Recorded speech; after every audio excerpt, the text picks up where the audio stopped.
Hey everyone, welcome to another video here, or welcome if this is your first time to my videos and my channel here. I'm going to be doing something a little bit different today. Obviously normally I do a lot of photography focused and art focused kind of videos and work and everything, but I figured with the given the day it is today, it's kind of mid-afternoon right now. As you can see behind me here, it's full sun and it's just glaring down, but it's very nice. It's just past peak autumn foliage, and I thought I would try out something I've been wanting to do for a little while. I did try it, I guess, once, I think like a year or two ago, and it was pretty interesting to try it out. I'm going to be doing some nature journaling and sketching, as you can see from the title.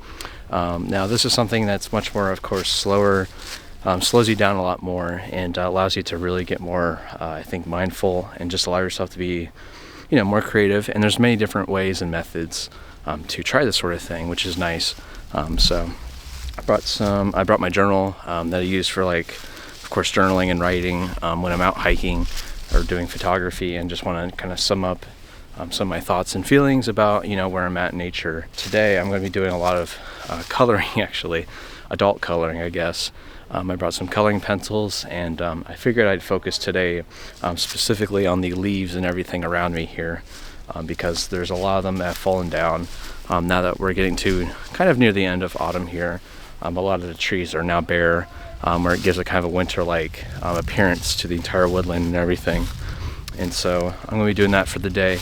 Just taking a short little hike here in the woodland, and yeah, we're just going to see where it takes us, really. So I'm really looking forward to this. It should be a lot of fun and a nice way to kind of slow down and enjoy and appreciate nature for what it is. So let's go ahead and get started. I'll talk a little bit more, of course, as I stop along the trail here and share more details about the different leaves or whatever subjects I may come across that I plan to draw or recreate on the page. So let's go ahead and get started here.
Alright, so this took me a lot longer than I thought it would. It actually took me many days to just really flesh these out and make them look really nice and colorful. But I managed to do about, looks like about 6 different leaves here that I've, basically drew out, or I guess outlined in the field.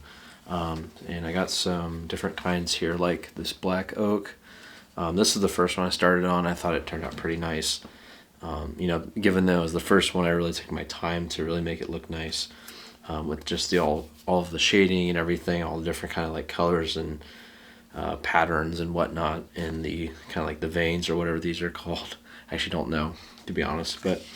And don't judge me too much harshly, because of course photography is my biggest love and passion when it comes to creative endeavors. But doing this was a lot of fun too. I got a tulip tree one, this like nice orange one up here, and then a white oak which had a nice kind of gradient, kind of like a red to the more like brownish dark, kind of like a burnt orange, I guess you could say.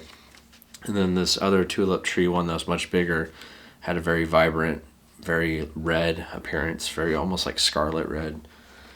And then another tulip tree one, correct me if I'm wrong on these identifications, but this one was much more green and much more of a summer appearance, but you could start to see the color, at least in the way I kind of like depicted it, start to change more to a brownish color as it decayed or whatever. I made it basically be my own. I didn't try to recreate 100% how they looked like in the images and the outlines that I captured, but I tried my best to some extent. I also just wanted to kind of put my own spin on them, of course, too. Because getting every painstaking detail would take me a lot longer to finish this video, of course. And by the time I was doing this last leaf, I kind of was done, I could tell, just with the amount of time it took me to make these. But as you can see, I didn't really try too hard on this one, at least. But this is the black oak, a very green one at that, but definitely had some kind of like almost like burnt tips or decaying ends of the kind of like the brown color and stuff you can see up there too. So I mean, all in all, I really enjoyed this actually. It just, it doesn't seem like it, but I actually did. It was a lot of fun to try something different here, and I really enjoyed what this was. Now you're probably wondering like why, given that this is primarily a photography channel, why did I end up doing this and why did I end up sharing it? Honestly, I feel like for a photographer, it's nice to kind of step back from the camera every now and then and to, hone in on subjects like this, really pay attention to them and try to like, extract details and kind of like parts of it that you may not see otherwise. And to also recreate it in this other kind of medium is really a nice challenge, I think, versus being behind the camera or editing a photo, of course. Thanks so much for watching, everyone, and I'll see you in the next video. Thank you.